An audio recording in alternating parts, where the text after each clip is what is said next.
Welcome to Voices of the Community, which explores critical issues facing Northern California communities. We introduce you to the voices of community thought leaders and changemakers who are working on solutions that face our fellow individual community members, neighborhoods, cities, and our region. This is George Coster, your host. Whatever your heart desires to escape, we will provide for you. Oh, but you in the suit had a question. Oh, you want fresh, clean water? Man, you see, now that's the good stuff. That'll cost you. For someone in y'all financial position, it'd be much more cost effective for y'all to simply get a pool full of cheap liquor and then dive in it. Anyway, on to our next display. Here to our right, we have our cafeteria. Our employees receive calories for salaries. They get all the snacks, chips, candy, ice cream, soda a person could ever want. And if that doesn't satisfy your needs, no need to fret. We have our never-ending dollar menu and top ramen cuisine, which is sure to hit that palate just right. Oh, but you in the nice dress shirt had a question. Oh, you want fresh fruits and vegetables? And me too, man, how cute. You see, I think you may have us mistaken for our location just a bit farther north of March Lane. But anyway, this tour must go on. You see, to our left, we have our local recreation facility. It's oftentimes empty due to risk of injury from fellow residents. And to our right, we have a local community resource center. But it's also times empty due to the fact that people don't trust who or what lies inside. But here you'll see that our community has none of our homes above ground. It's because our community better embraces those that are 6 feet deep. So we get you started early. But what you will notice is our lavish plush lawns of green. It's made of an enticing combination of cush and cash because nothing better accompanies a high than consumerism. But no need to fret. Here we have our crown jewel of them all, our brand new school.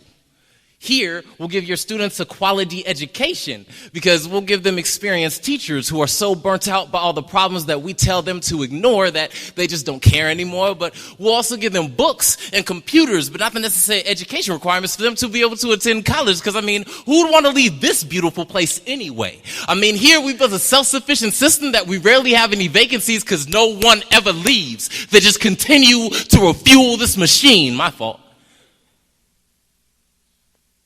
Re-inhabit our communities. So as stated, welcome to 6th and Nightingale. Unfortunately, we don't have any vacant. Everybody, please calm down. No need to worry. We just, every single Saturday, we have a reenactment of 2017 and 16 and 15 and 14. But I think you get the picture. We have a young black boy who just got gunned down by police. But it appears now that we have a vacancy. That is until gentrification hits. So would you like to move in now or just maybe a little bit later?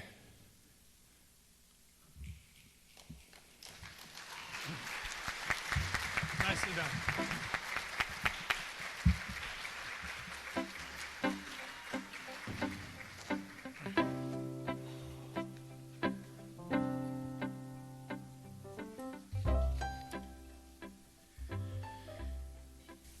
Thank you, Brandon. That was a wonderful spoken word piece. Brandon is featured in episode 11 of the documentary that we just put together, From Bankruptcy to Reinvention, the City of Stockton. It's on my website, georgecoster.com. Hopefully all of you have had a chance to take a listen. There's 12 wonderful parts.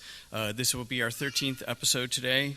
So I want to welcome everybody to the community convening. It's our town hall event today.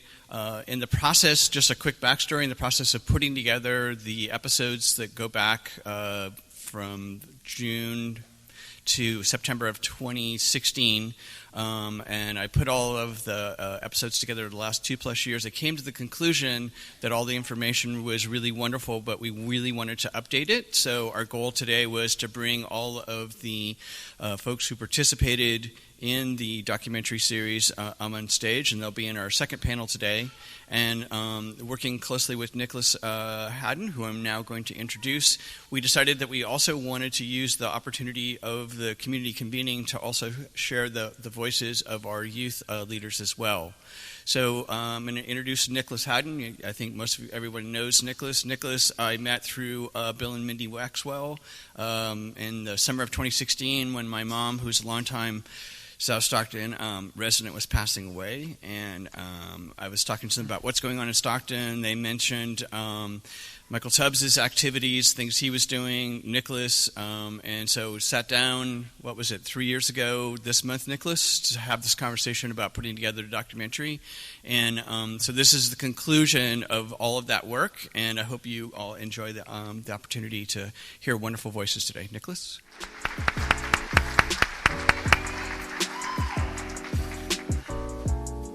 How are we doing, Stockton? I'm so honored to be here. I can't believe it's been 3 years. I remember getting a couple emails from Wendy asking if I could meet with George Coster. And this was right after Councilman Michael Tubbs had become Mayor Michael Tubbs. And as many of you already know, I ran Michael's original city council campaign. But I wasn't really, within his circle during the mayoral campaign, so I thought, okay, great idea, Wendy, but you and 50 million other people are asking to meet up with Mayor Tubbs now, and I don't have the in, But she persisted, and George persisted, and I'm happy that they did so that we could all be here today to talk about the great work that some of the community members are doing in Stockton. Now, when George talked to me about the idea of this event, I thought of two things that I thought that I could bring to it. And one of it is bringing voice to our youth. And I'm part of, and the Pride Center is part of, a collaborative that we call the All-Stars. And I believe in January, we brought youth from each of our organizations together and asked them, would you like to form a youth council? What would you like to do with that youth council? And they voted to do it, and they voted on 3 specific issues, and they're going to be here today to talk about some of those issues. And I'm really proud of these new generation of leaders, and I'm looking forward to the great things that they do. The second thing was, if we're going to do this, we're going to do this right, then I could only think of one person that could be our MC. And to my surprise, this person said yes. Now, San Quinones, I knew I was going to mess this up. San Quinones, the author of the book Dreamland, wrote the following about our MC today. In 31 years as a reporter, most of them at daily newspapers, I worked with 2 great columnists. One was Steve Lopez of the LA Times, and the other was Michael Fitzgerald of the Stockton Record. Well, while Mike, a recently retired columnist for the Record, he worked as a reporter there for 5 years, and as the paper columnist for 28 years. During this time, his column on city politics, people, and other subjects, sometimes offbeat, won numerous awards and became part of the fabric of the city of Stockton. Michael is also keen on Stockton's rich history. And what is unique, I felt like I'd known Michael from reading his articles my whole life. But just in working on this project, I've gotten to know him a little bit more. And what I find so fascinating is that the history of Stockton, to him, includes all the faces, and he often remembers the individuals that make up these stories and their contributions and their life. And that so impressed me. He won the Charles Weber Award for furthering our understanding of our city's history, and he's currently in negotiation for a book deal with Arcadia Press. It is my honor to introduce our MC for today, Michael Fitzgerald. Thank you, Nicholas. Thank you. Thank you. Hello, everybody. Welcome to the State of Our Youth, Stockton Town Hall meeting. Really honored to be a part of this today. When I worked at the Record as a columnist, I once held a contest to come up with a new motto for the city of Stockton.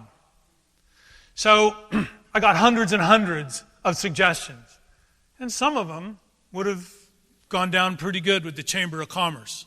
For instance, there was Stockton, Crossroads of Commerce.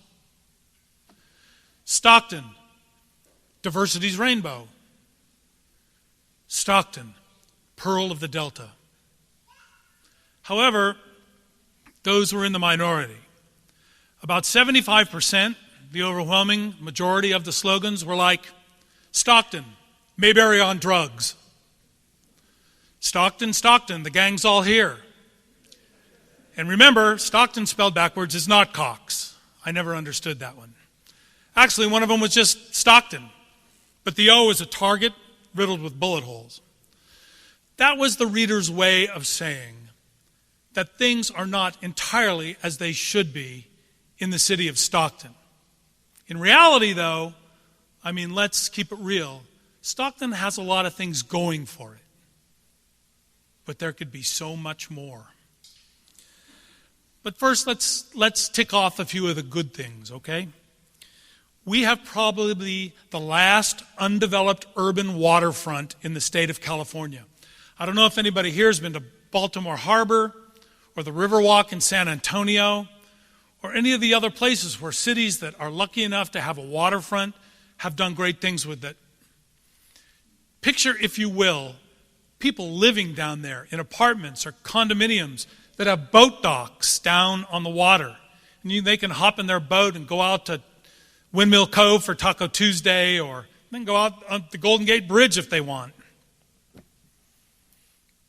Picture that waterfront teeming with people and tourists who spend money and support local businesses that goes into the general fund that pays for our services in this cash-strapped city, pays for more police, more fire, filling more potholes, saving the dying urban forest, more library hours, more recreation programs, you name it. Picture down there shops, bars, restaurants, bars. It could be remarkable. It could be a place that other cities would kill for. So it's full of potential. And a related asset, it goes without saying, is the San Joaquin Delta. There's 1,000 miles of waterways right out there. And it's a paradise for people who love to boat, to fish, to party. How about Stockton's downtown? There's two ways to look at Stockton's downtown. But the positive way is that Stockton's downtown is full of unique and organic character. There's a certain generic thing going on in America. You see it. You pull off any off-ramp in any of the 50 states, and you see the same things. You see, what? A Walmart or a Target, a McDonald's, a Bed Bath & Beyond. And sure, we have that off-ramp here, but our downtown is not like that. Our downtown is full of unique, beautiful, organic valley architecture that has come up organically, that's unique to us, that's not cookie-cutter America. And those buildings are just waiting for startups, repurposing. And we see a lot of that going on already. And I hope that there's more in the pipeline. I could tick off other good things about Stockton, but I want to mention one more that everybody takes for granted. And that's the climate here. We are blessed. Yes, we've had some late season rains, but we've also had, in the last few months, a bumper crop of absolutely ideal days. Don't sell that short. Don't take that for granted. And if you don't think that we're lucky and living on the Gold Coast in terms of climate, I invite you to visit Tornado Alley in Missouri this week. They're putting their houses back together like jigsaw puzzles. Go visit the sweltering, humid states of the South or the Northwest, where people have to put on 20 layers of clothing just to go outside so they can shovel their house out of the snow. I could go on, but we're not here today to be PR people. We're here today to be civic doctors, not merely to diagnose Stockton's aches and pains, but what's more important, to prescribe the cures, the long overdue solutions, and to celebrate the people who are working on those cures and delivering them. So, since we're going to get into some of Stockton's challenges, let's just quickly tick off some of the main ones. Crime, affordable housing, homelessness, downtown decay, the vacancies on the waterfront and the semi-stranded assets there, underperforming schools, Not only illiteracy in terms of letters, but civic illiteracy. People who don't understand how government works or how to make it work for them. Blighted neighborhoods. And most of all, my pet peeve and the problem that I think underlies all the other problems, the economy. The San Joaquin Valley, Stockton to Bakersfield, 8-county region, 4 million people, suffers pockets of near Appalachian poverty. The low-wage agrarian economy pays people here easily $10,000 less per capita than people 30 miles away in places like Pleasanton. Consequently, City Hall collects fewer tax dollars because there's fewer dollars to collect. If you've ever wondered why Stockton can never lick its crime problem and drop us out of the top, crime is dropping in Stockton. It's been dropping slowly for years, but not fast enough. And there's still shocking crime in this town. And still many people who hit the floor when they hear a car backfire, or won't let their kids play in the front yard for fear of stray bullets, or don't even use the front rooms in their houses. You've been there. Well, that's why.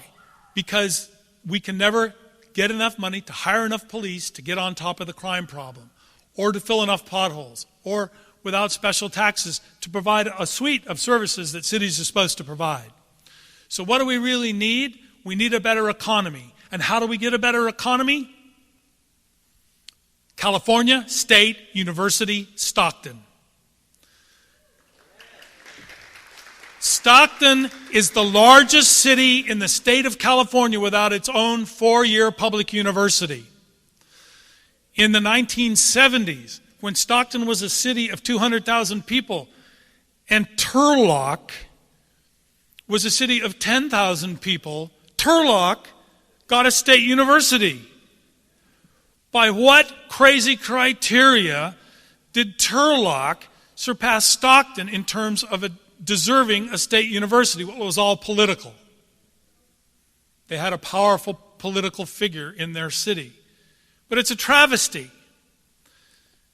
So, California State University, Stockton, the importance of that cannot be overstated, and I hope that every person here, no matter what your passion is, no matter what your activism is, what your civic crusade is, I hope you will also get on the bandwagon for a Stockton State University, because when we start cranking out college graduates here, they will stay here. They will infuse this town with a youth culture, with research and development to help the agricultural economy, but also to create startups of new things that will diversify our economy, that will make a stronger economy, that will make for a more vibrant city. So, we're here today to talk about these things with 2 different panels.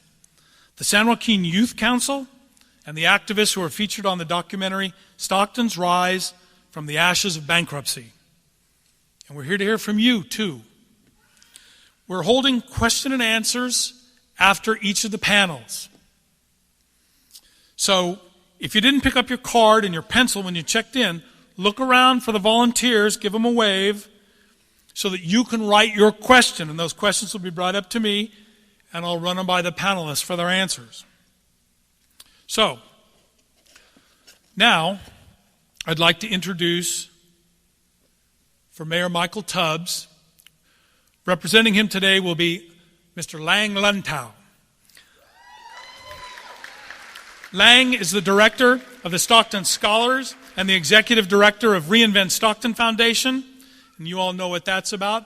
He's also chairman of the board of Stockton Unified School District's Board of Trustees. Lang, come on up. There you go, buddy. Thanks, Ty. Thank you. All right, good afternoon, everyone. Ooh, okay, can I hear that one more time? Good afternoon, everyone.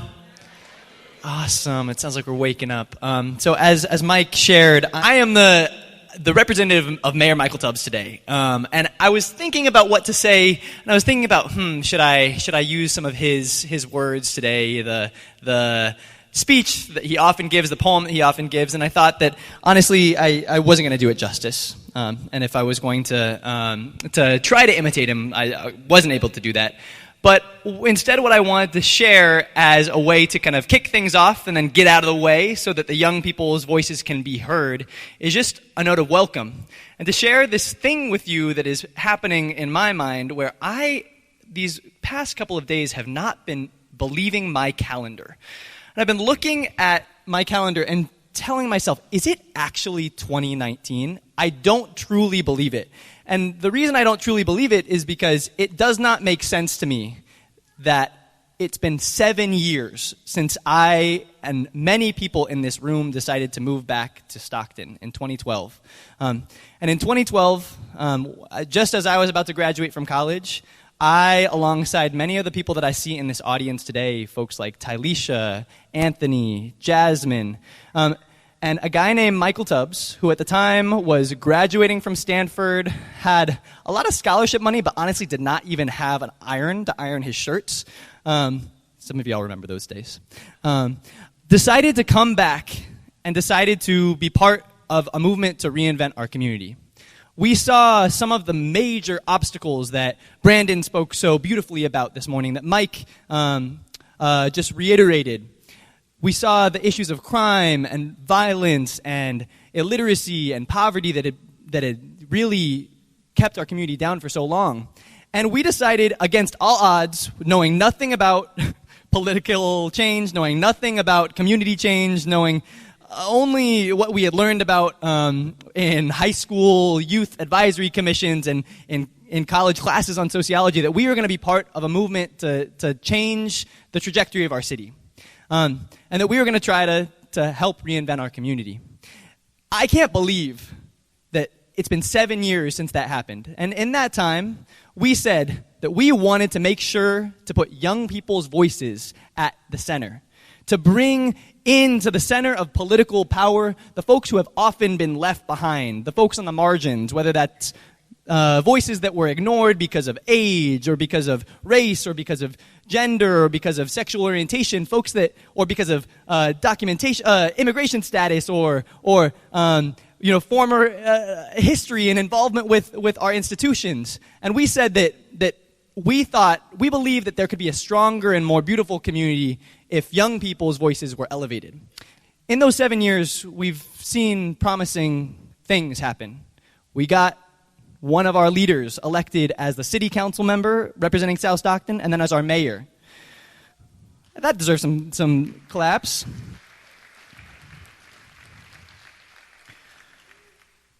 We fought for Stockton Unified and our school systems to really stop investing in the school-to-prison pipeline and increase academic expectations for all of our kids. We got them to double the number of counselors in our system. Thank you for that. We worked with long-standing nonprofit institutions like STAND and worked arm in arm to hear from community members around what they wanted, to shut down liquor stores, to help ensure that banks in South Stockton were set up, that financial institutions were set up. We also experienced major setbacks, and in those 7 years, we've lost far too many young people to violence, to lack of opportunity. We've had family members and friends disappeared because of immigration policies that still continue to marginalize and push us away. But in the meantime, those young people that came back in 2012, we've grown up. And I said that I don't believe the calendar because for so long I've been saying that young people need to be at the center of our decision-making, young people like me. But the funny thing is, I'm no longer a young person. I think that at 28, I'm no longer able to call myself part of that community. Though I'm still trying to use my college ID for all the discounts that I can. I don't know if anyone else does that. And they still haven't caught me on that. So today, it's really about, as Mike said, first, recognizing and hearing this labor of love that George Koster has produced for our community. A podcast that captures a lot of that momentum in 2016 and on. And if you haven't already listened to the podcast, I know you're going to hear a little bit of it today, but I encourage you to go onto his website or go to KWDC and listen to all of it. Can we have a round of applause for George for doing that?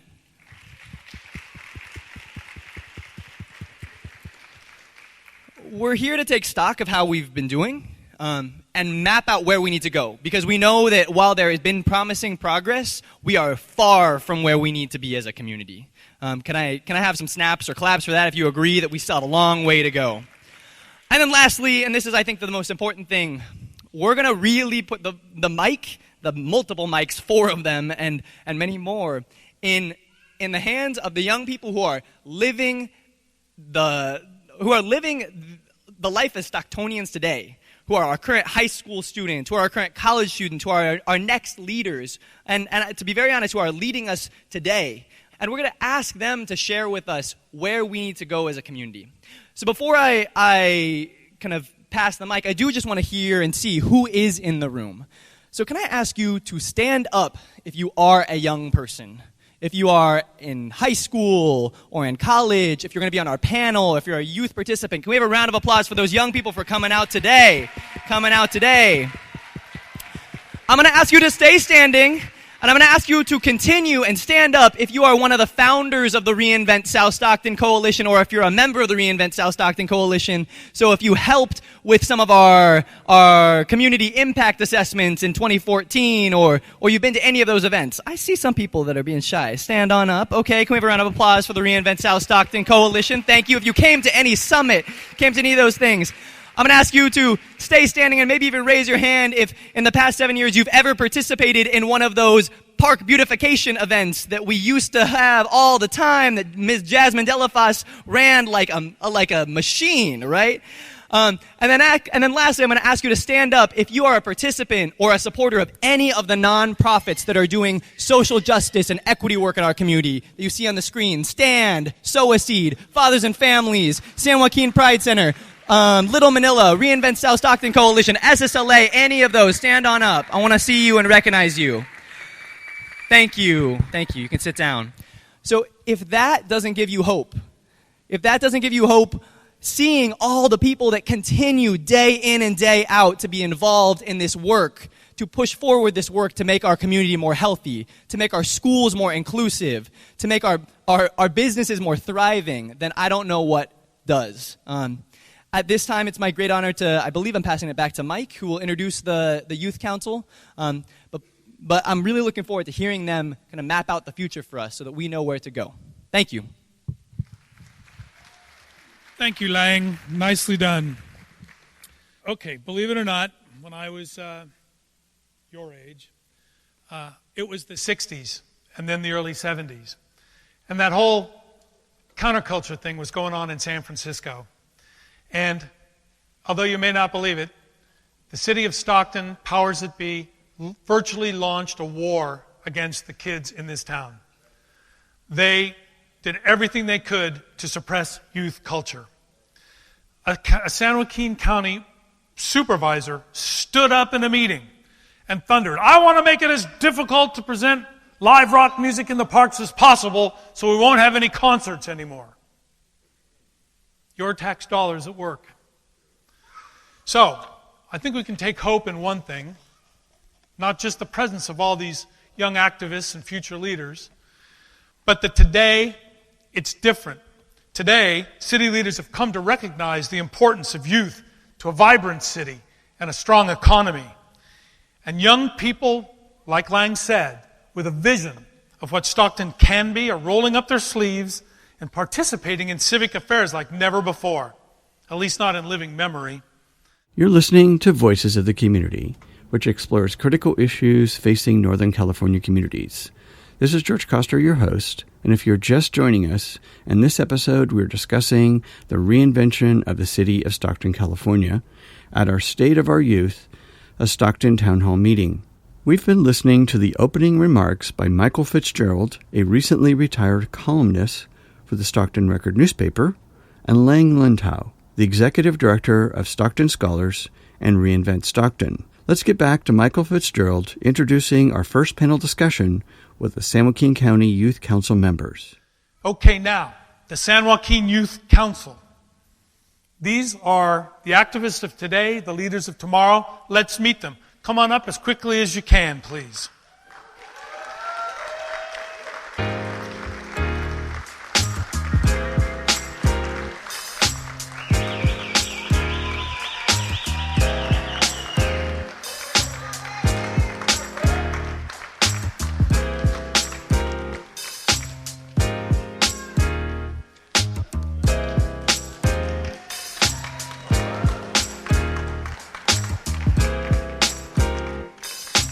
It's my pleasure to introduce, and if I get your name wrong, just sing out, because I probably will, Gerdon Denaire. Did I get it right? Gerdon. Jerdon, I apologize. Jerdon is a graduating from Bear Creek High School. He's a dancer with the Little Manila Dance Collective, and he spreads awareness of the Filipino culture. Rogelio Vivero is graduating from Medicine High School, going on to Sacramento State, and participates in Little Manila's after-school program, and he fights for ethnic studies. By the way, I'm only scratching the surface of the accomplishments of these young activists and leaders. There's so many of them that if I listed all of their accomplishments, it would take up half of our time. So, Ahala Lee is graduating from Delta's middle college, Delta College's high school, and he's going to Sacramento State. He participates in Little Manila's Dance Collective, the Kulintang Academy, and Ethnic Studies courses. Tafari Lee is a sophomore at Stockton Collegiate High School and participates in Little Manila's Dance Collective and Ethnic Studies courses. Michaela Davis is a freshman at Franklin High School and participates in SEED's mentoring program and learned how to be a positive advocate for friends, and she mediates conflicts. Alicia Hinojosa is a freshman at Franklin High School and participates in SEED's mentoring program, where she's created the No One Eats Alone Day. Johnny Barrios attends Weston Ranch High School and has a passion to lead and to teach about culture-based healing through indigenous practices. Interesting. Peter Elias attends New Vision Education Center and is a graduate of Fathers and Families of San Joaquin's El Joven Noble curriculum program, along with participating in the Seeds in Concrete workshop. Seeds in Concrete, they take trees out to neighborhoods with bad air and toxic environments and plant trees for the health of the neighborhood. That is a great program. Tyla Lovely Cotton. Tyla graduated from Franklin High School. She's passionate about cosmetology, entrepreneurship, and informing others about natural health care. She's involved with the Fathers and Families and the Warriors program there. Andre Flemings is a senior at Franklin High School. He's an active member of BSU and a varsity basketball player. And Eric Zuniga, she's been in all the programs at Fathers and Families, and he says, I like making a difference out in the community. Ladies and gentlemen, let's have a hand for these wonderful youth council people. All right, panelists, I'm just going to throw some random questions at you, and if you feel you've got an answer, please, I don't need to pick you out. You volunteer and share your thoughts with us, okay? So let's start with this. How is Stockton in terms of youth culture these days? Do you have activities that are positive, that are fun, that reflect who you are and what you want to do? Yeah, we have great activities at my old school, Elmwood Elementary, if you guys know. I don't know if you guys know, but it's right here out east. They got great sports now. They got a lot of activities for the students. Like back then, we didn't have activities. We had like basketball, but now they got soccer, they got volleyball, they got softball, they got baseball. I'm like, what? That's great for our youth, though, because now it's showing them a new way, a new path to get out of the streets and not be in the streets.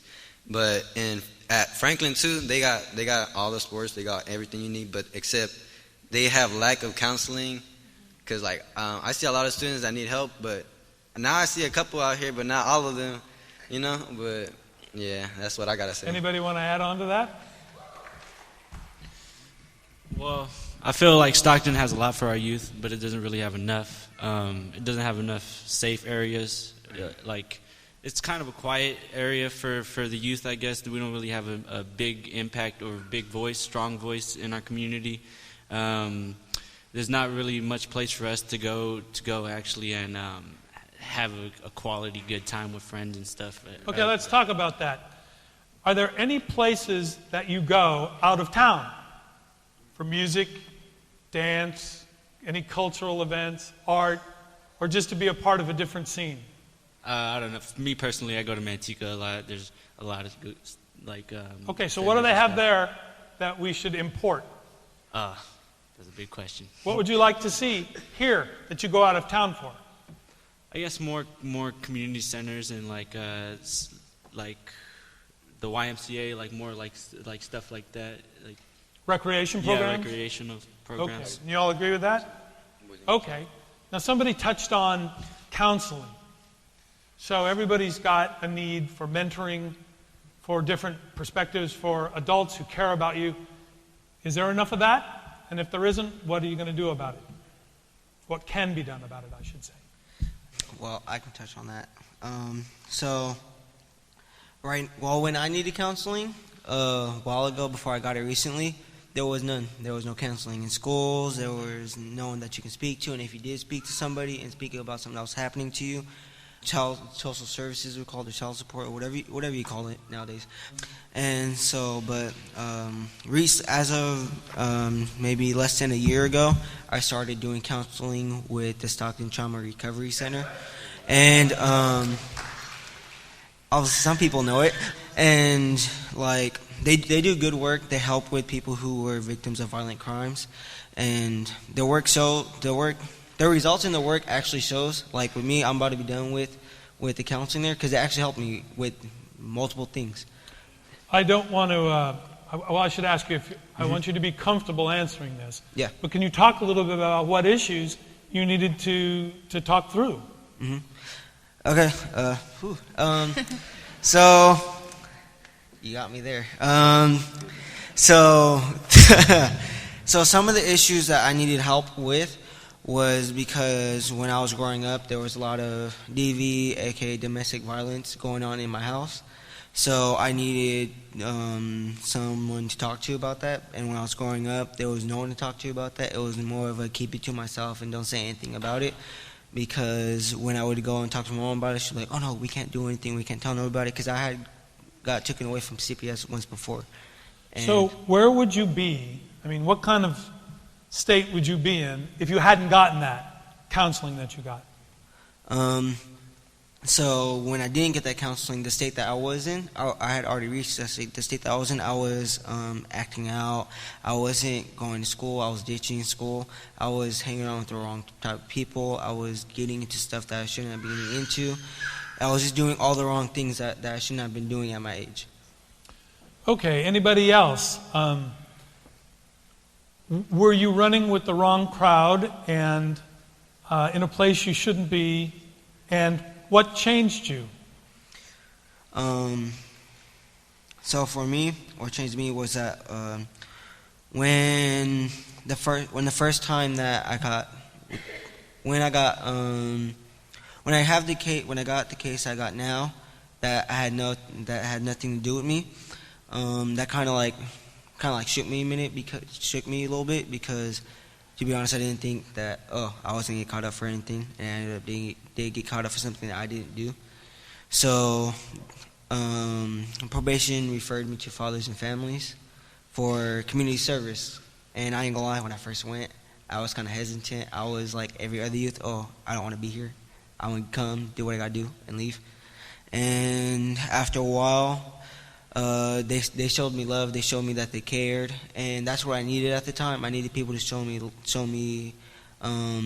that I can do better things in life, that I don't have to do what I was doing, and they showed me that, and that worked with me. So I ended up staying. I ended up changing what I was doing, and now, like, instead of hurting the community, I'm helping the community. Panelists? Yeah. Very good. Thank you so much for that great answer. So, panelists, let me ask you, is there anyone else who would like to share a story of transformation and changing your direction in life? I guess I could share my story. I'm Johnny Barrios. I'm here with the Youth and Racial Justice Department. I'm a youth organizer and youth advocate for Fathers and Families of San Joaquin. I wrote down my story. So Fathers and Families, they helped me get through a tough stage in my life in which I was vulnerable and defiant. As a youth, I didn't understand much. I had little guidance. I have no father in my life or anything like that. So I have zero guidance. So all my friends and everything were my guidance growing up. I spent my time with bad friends and growing up with grown men. Fathers and Families offered me a safe, healthy environment. They called me every day to make sure I wasn't doing anything with my time or spare time. They helped me get employed and back into school, because growing up I didn't really look at school as an important thing, so I was always just hanging out. So Fathers and Families of San Joaquin mission is to promote the cultural, spiritual, economic, and social renewal of the most vulnerable families in Stockton and the greater San Joaquin. Fathers and Families, they strive to bring hope to Stockton community, especially to its most just hanging marginalized groups, the youth of color, and formerly incarcerated individuals who deserve a second chance. And in our community, there's second chance is a big word, right? Like, a lot of people think that, you only get one chance in life. We need more organizations like Fathers and Families or Pride or Hope and Noble, or what organizations to give our youth the proper knowledge that there is a second chance, and that everybody has a place in our community and has a voice in our community and has power, no matter who you are, or if you're a person of color, white, Hispanic, black, or Native. Okay, thank you very much. Hello, Mike. Is it good if I take over the mic? Yeah, go ahead. All right, for sure. Hello. Let me introduce myself, who I am, and where I come from. My name is Eric Zuniga. I'm from Stockton, East Side, raised, born here in Stockton, but I grew up not having everything, but growing up to having everything. So I didn't have a lot when I was a kid. We lived in apartments. Me and my parents, we went in the struggle for a cool minute, but now I'm back over here at school trying to get everything straight. But at school, there's a lot of bad people. You can meet a lot of good people, though. There's good people and there's bad people. But at Franklin, I came to Franklin. I started coming to Franklin 8th grade for the IB program. But then I kind of liked it because the people I was hanging out with wasn't good for me. And yeah, at school, freshman, sophomore year, I was doing sports. I did sports from 5th to sophomore year. I played football. I try to stay out the trouble. I try to do right. But then there's this little group, and I kind of got into the bad habits, and then but it wasn't just because of that. It was because the teachers would kick me out for little things. I would sit down and we were doing this test. And I remember it was the last day of school, my freshman year. My freshman year was my last day of school, 6th period. I just had to get in through an hour or two, and I was doing my test, and this kid wanted to talk to me, but I ignored him, and he kept trying to call my attention. And it was me and him were only the darkest people in the class, because I don't know, it was everybody else was more light skinned, but me and him were the darkest, yeah. But and the teacher was, well, not to be racist or anything, but she was white, and she kind of looked at me, and she was like, oh yep, you step outside. And she told me that I can't be talking during the test, but I told her it wasn't me talking, and she didn't believe my word. And then I tried to come back into class, and she kicked me out, started cussing, and then the bell rang, and it was already over, and I didn't get to finish my test. But so let me ask you, is what you're saying that you feel the teacher treated you unfairly, or that your behavior needed some improvement, or no, the teacher, both? It was kind of both. I wasn't talking though, but it was So, the teacher treated you unfairly? Yeah, because she didn't give me a chance to go back and finish the test. Well, let me take that over to the next subject area, crime. I want to ask the panelists, do you feel safe in Stockton? Do you feel safe where you live? Do you feel safe, say, going downtown? Do you feel that the police are on your side and treat you with respect? And if the answer to any of those questions is no, then what course of action can you take to improve the status quo? Let's hear from someone that hasn't spoken yet. I think I can chime in on that. So I go to Stockton Collegiate, which is a school downtown. And I think the two questions of do you feel safe downtown and do you feel like the police are on your side are two very different questions. Mm-hmm. The answer to the first one is I do feel safe downtown because I'm always downtown Monday through Friday because I go to school down there. Now, let me interrupt and ask you this. Do you feel safe downtown by day and by night, or do you ever go downtown at night? Well, at night, the times I have been downtown at night, it's like I'm not necessarily like fearing of anything. I'm more like cautious, because it's not that I know something is going to happen. It's like something could happen. Because there's fewer people on the street. Okay, but go on with your answer. And then, so, like, do I feel safe downtown? Yes, because, like, especially when you're just walking around downtown, like, most of what you see is just regular people going about their day, and then you'll see, like, homeless people on the streets and stuff, and, like, I think that's what people make them feel, like, unsafe downtown. But, like, really, there's, like, if you're ever downtown a lot, you'll learn that the homeless people, like, they don't have, like, they're not going to do you any harm. And that, like, that's what a lot of people get wrong. Like, they think that, like, oh, this dude is out here sleeping on the street. He must be, like, trying to rob me. He must be trying to do stuff. But really, like, in reality, most of the time, they're just trying to, like survive. And then to the other question of, like, do I feel like the police are on my side? The answer to that, a lot of the time, is not really. Because there'll be times, like, so for my school, we get off-campus lunch as sophomores. So, like, there's times where, like, I'll just be outside, like, playing music with my friends, eating lunch. And then, like, cops, there was one time there was, like, cops on a bicycle. And they just, like, pulled up and they sat on the corner. And they just waited until when we, like, tried to go back to our class, they, like, crossed the street and they followed us, like, from the other side of the street as if they were, like, watching us. Even though, like, we weren't doing anything suspicious. It was just a bunch of kids hanging out. So, did you talk with them? Well, no, because I had to go straight back to class. Yeah. But then when they saw, like, I noticed that, like, when we started going towards the building, that's when they sort of, like, turned around and left. Okay, so is there something that an activist can do to make the police more friendly and responsive and respectful? I don't think you can't change somebody and how they feel and what they do. It's all over the news that police do things for no reason and nothing's changed yet, so. Are you aware of any changes undergoing at the Stockton Police Department these days? No. Yeah, well, they've got a reconciliation program. Excuse me. They're part of a national experiment of 4 cities that are trying to go out and listen to their communities and incorporate the suggestions that they hear and change their practices. Mm-hmm. They're also changing the officer-involved shooting protocols to oversimplify it, to shoot less often. However, there's stuff that's going on in the offices in the police department and stuff that's going on the streets, and they're often the new philosophy in the top hasn't reached the street-level officers yet. So I think, personally, you would be surprised at what they're trying to do, but I'm listening to you about how well they're doing it on the street. That's not for me to say. That's for you to say. Mm-hmm. Okay? What about the homelessness, the homeless people that you say you see on the street and that can make you feel uncomfortable? What do we do about that?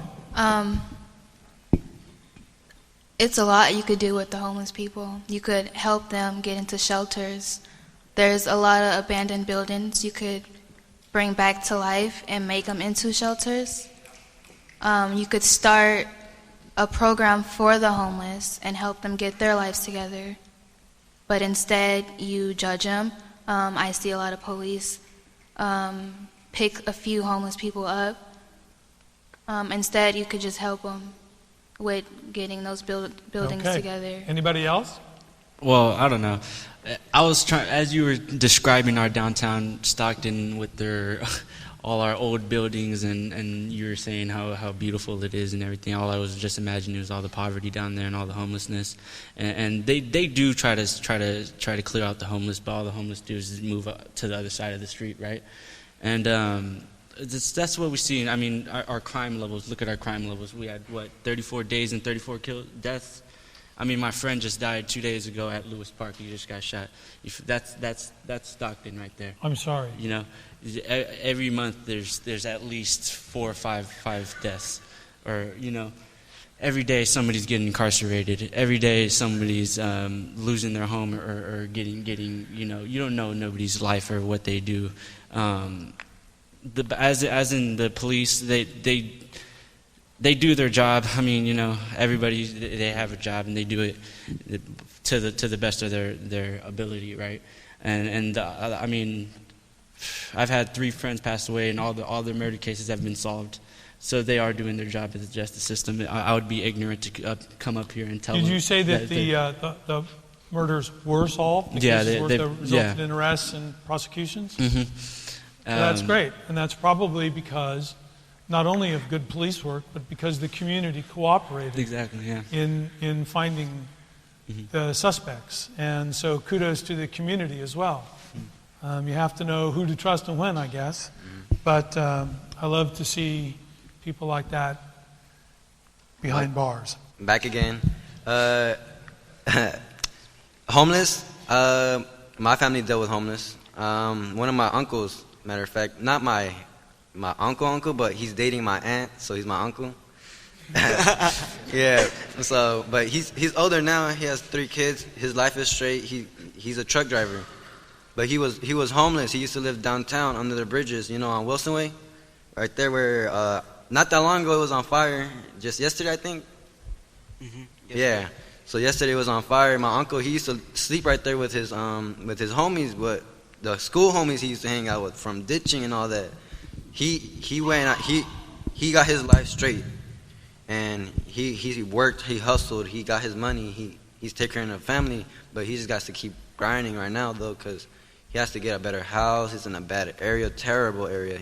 He was telling me yesterday, I just went out yesterday with him, and we went to the movies, and he was talking about, like, man, just not that long ago, some Asian guy came up to one of his neighbors with a full auto. I was like, what? Like a full some machine. And I was like, damn. And the kids were out there, and he was like, yeah. And imagine he just wants to keep his kids in school and keep them from growing up like how he did, homeless. But yeah, he got everything straight. But homeless people, I see homeless people and I give them money.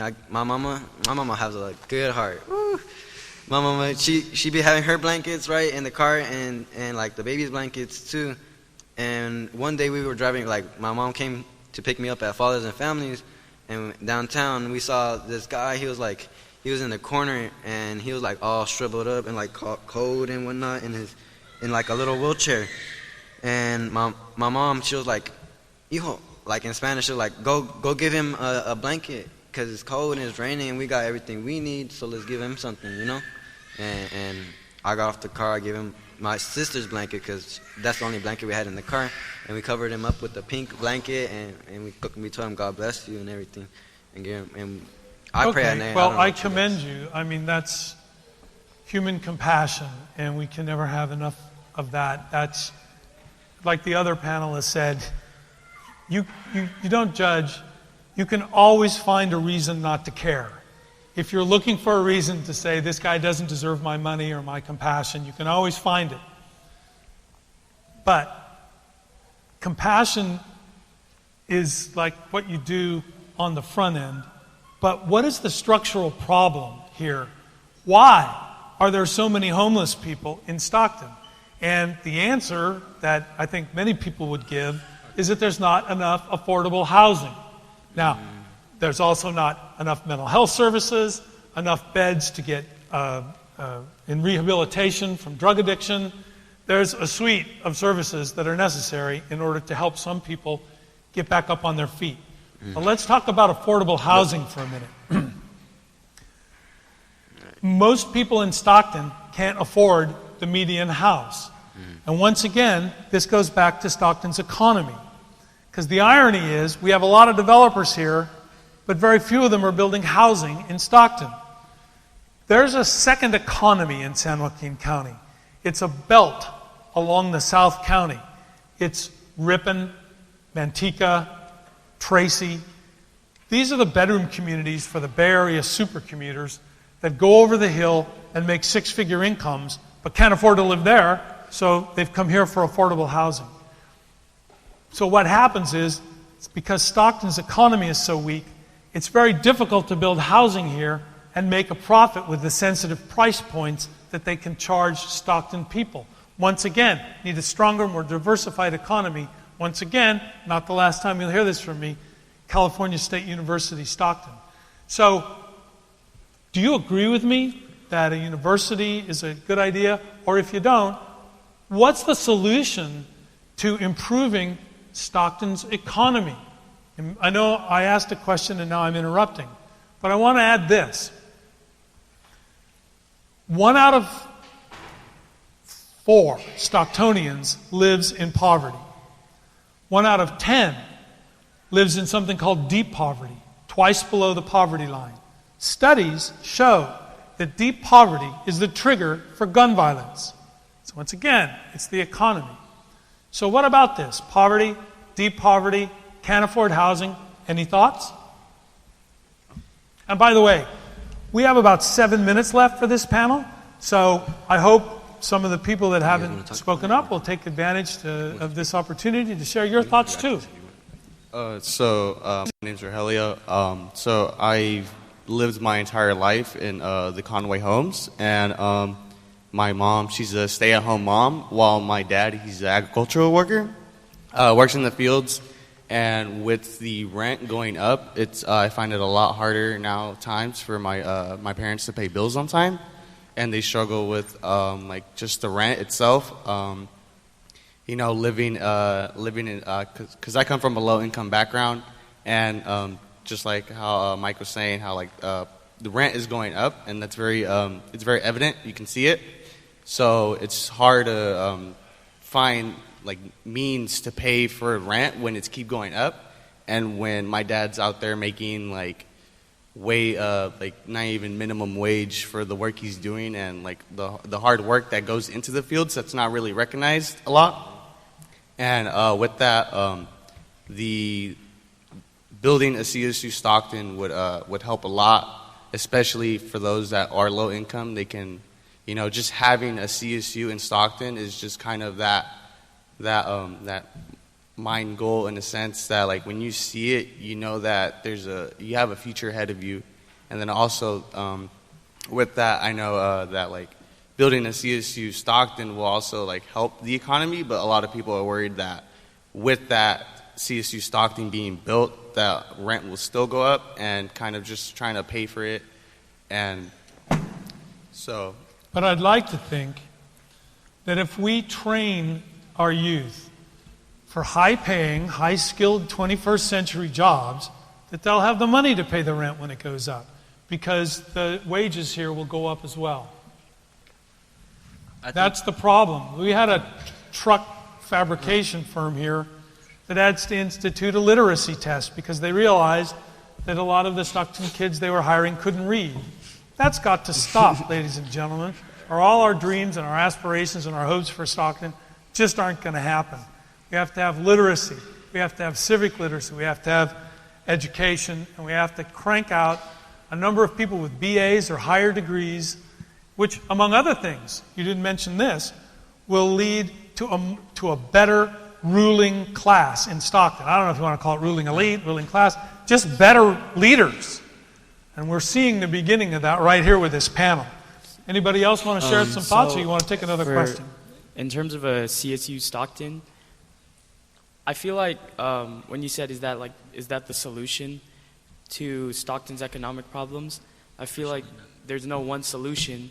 But having a CSU Stockton can greatly improve the economy in multiple different ways that a lot of people might not often think about.